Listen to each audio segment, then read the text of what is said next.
Hola, buenas tardes. Hoy vamos con el segundo capítulo de esta serie que comienza con los Házaros y termina hablando de la familia Rothschild, donde vamos a desarrollar la expansión de esta familia por toda Europa y vamos a explicar cómo fue todo esto.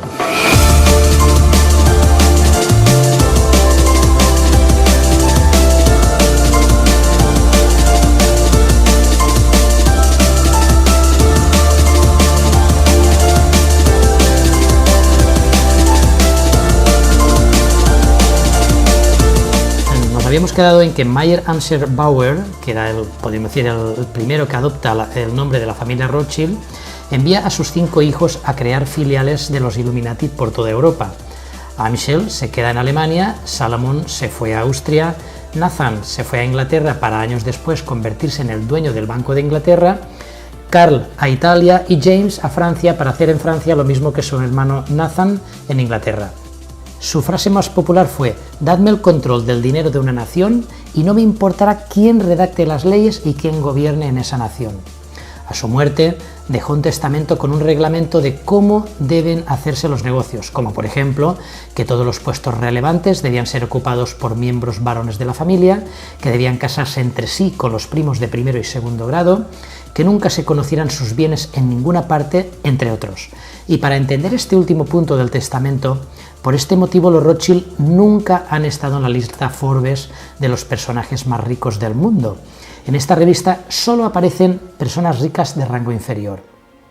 En 1775 comienza la Guerra de la Independencia Americana con el Imperio Británico. Venciendo los americanos, en septiembre de 1787 se firma la Constitución de los Estados Unidos y de los 56 firmantes, 50 eran masones. Entre ellos el mismísimo George Washington, y en esa Constitución, en el primer artículo, en la sección 10ª, primer punto, se detalla que ningún Estado podrá acuñar moneda ni papel moneda. Extraño punto, ¿verdad? Recordemos quién controlaba a los masones y a los Illuminati.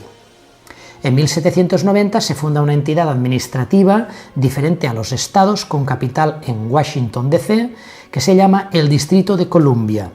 en el que se establecen las 3 ramas del gobierno de los Estados Unidos, que a partir de ese momento se convertirá en la verdadera capital oficial, de modo que solo se podría acuñar moneda dentro de ese distrito y no en cualquier otro estado. Y es en ese momento cuando se crea el llamado primer banco de los Estados Unidos,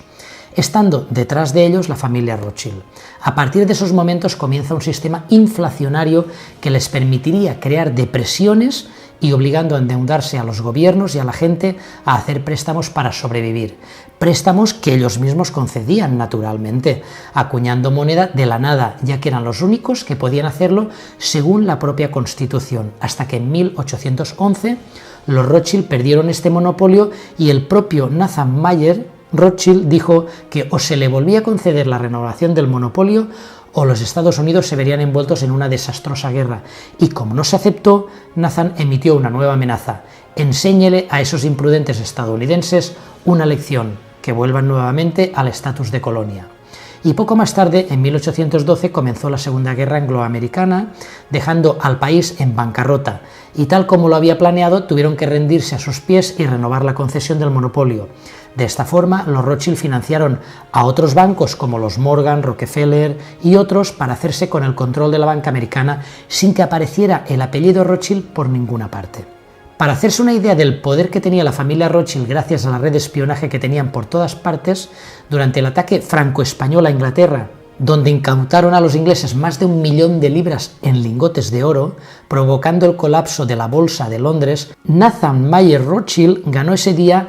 2.500% en la bolsa londinense. Eso lo convirtió automáticamente en los banqueros más ricos de Europa. A partir de aquí, los Rothschild incrementaron su poder hasta que se quedaron sin rivales en Europa, y a partir de ese momento se fijaron en la conquista financiera de América. En 1801 se crea la primera bolsa de capitales del mundo en Londres, creando la primera burbuja financiera controlada con los tulipanes holandeses, que terminó en la primera crisis provocada y que les permitió saber que podrían controlar la economía a su antojo. Solo quedaba dominar a las monarquías, y para ello trazaron un plan bien estudiado y organizado. Durante el siglo XIX, la familia Rothschild crea el movimiento sionista o sionismo, que planea trasladar a todos esos judíos askenazis a la Palestina árabe, el antiguo Israel, creando un nuevo Estado, y para ello trazan un fantástico plan diseñado por el askenazi Theodor Herzl, donde desarrolla todas las revoluciones y guerras que sucederían durante el siglo XX, incluidas las dos guerras mundiales, para justificar la creación de instituciones a nivel mundial como la ONU, la OMS, el FMI y otras que avalarán sin pestañear ese nuevo Estado para que regrese de forma fraudulenta un pueblo que nunca estuvo allí, los neojudíos askenazis, y así permitir que el antiguo pueblo házaro tenga una patria desde donde pueda dominar el mundo entero desde la política y los medios de comunicación, con el apoyo de los ejércitos y del poder de ser los únicos que pueden crear dinero a su antojo. Hasta la bandera de Israel tiene el hexagrama de los Rothschild, que nunca había sido usado por los verdaderos judíos. Como primer evento de este plan, organizan el Congreso de Viena de 1814, donde la familia Rothschild intenta crear el primer organismo de gobierno mundial, promoviendo una Liga de las Naciones, donde el zar Alejandro I de Rusia no le gustó la idea e impidió su creación.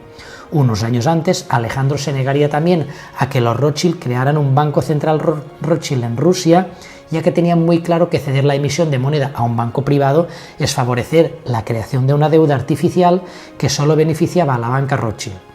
Estos dos hechos enfadaron a estos banqueros y entonces Nathan Mayer juró que algún día mataría al zar y a toda su familia, y fueron los bolcheviques quienes lo harían unos años más tarde, durante la revolución que formaba parte del plan creado por Theodor Herzl y financiado por los Rothschild. En su relación con el príncipe Guillermo, el cual tenía miedo de que Napoleón le confiscara su dinero, depositó toda su fortuna en los bancos de los Rothschild, y estos financiaron tanto a Wellington con Nathan Mayer y a Napoleón con James Mayer, comenzando así su política de financiar ambos bandos para las futuras guerras que se producirían en toda Europa e incluso en el mundo entero,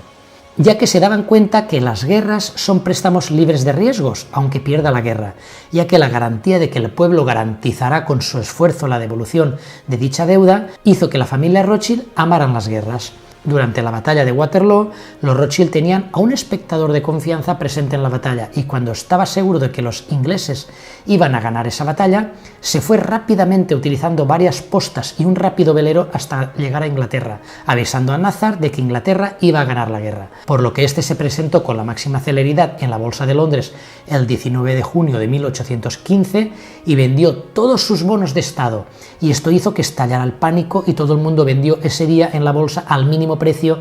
creyendo que la batalla se había perdido, y a última hora testaferros de los Rothschild compraron todos los bonos casi regalados, y cuando el día 21 llegó la noticia de la victoria inglesa, las acciones subieron de valor 20 veces, convirtiéndose los Rothschild en los dueños de toda la deuda pública inglesa. A partir de ahí remodelarán el Banco de Inglaterra a su medida.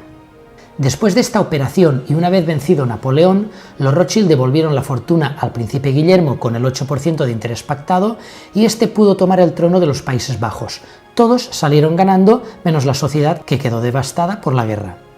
Después de estos hechos decidieron ir a por Francia y comenzaron a comprar bonos del Estado francés para que subieran de precio, y cuando su precio estaba por las nubes, los Rothschild ordenaron la venta de todos los bonos de golpe, lo que produjo un pánico financiero que hizo que los bonos franceses perdieran su valor y los Rothschild se hicieran con el control de la economía francesa. En 1827, Sir Walter Scott publica sus 9 volúmenes sobre la vida de Napoleón, y en el volumen segundo afirma que la Revolución Francesa fue planeada por los Illuminati y financiada por la familia Rothschild. En 1833, el presidente Andrew Jackson elimina los depósitos del gobierno de los bancos controlados por los Rothschild, y estos contraatacan contrayendo la oferta monetaria, causando una depresión financiera, y en respuesta el presidente declaró: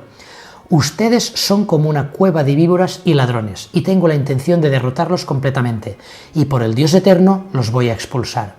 Esto le costó ser el primer presidente que sufriera un atentado por parte de Richard Lawrence, el cual le fallaron las 2 pistolas por la gran humedad, para suerte del presidente Jackson. Años más tarde, Richard se jactaría de que había sido contratado para asesinar al presidente por gente muy poderosa desde Europa.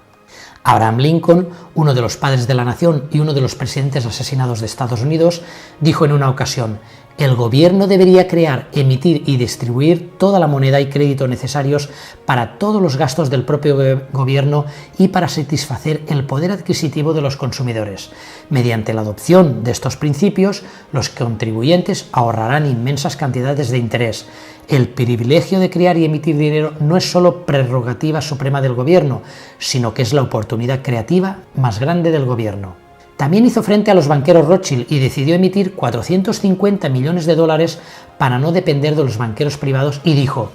le dimos a la gente de esta república la mayor bendición que ha tenido, su propio papel moneda para pagar sus propias deudas. Inmediatamente después, el The Times de Londres publica: si esta astuta política financiera con origen en Norteamérica se consolida, ese gobierno proporcionaría su propio dinero sin costo alguno y podrían pagar sus deudas. Tendrán todo el dinero necesario para llevar a cabo su comercio y se convertirá en el gobierno más próspero de la historia. Este gobierno debe ser destruido o destruirá todas las monarquías del mundo. En una declaración en el Congreso de 1865, Lincoln también dijo: tengo dos grandes enemigos, el ejército del sur frente a mí y a las instituciones financieras por detrás. De los dos, el de atrás es mi mayor enemigo. 2 meses más tarde, Lincoln fue asesinado un 14 de abril. En este segundo vídeo hemos conocido el origen de la banca y la verdad sobre el poder que tiene esta familia de banqueros hasta el punto de poder crear guerras y depresiones económicas a su antojo. Esto hará que entendamos mejor el resto de la información que se dará en los siguientes capítulos de esta serie de vídeos: los judíos házaros y la élite financiera de los Rothschild. Muchas gracias y, como ya sabéis, podéis darle a me gusta al vídeo y suscribiros si no lo habéis hecho todavía. Hasta el tercer capítulo. Nos vemos pronto.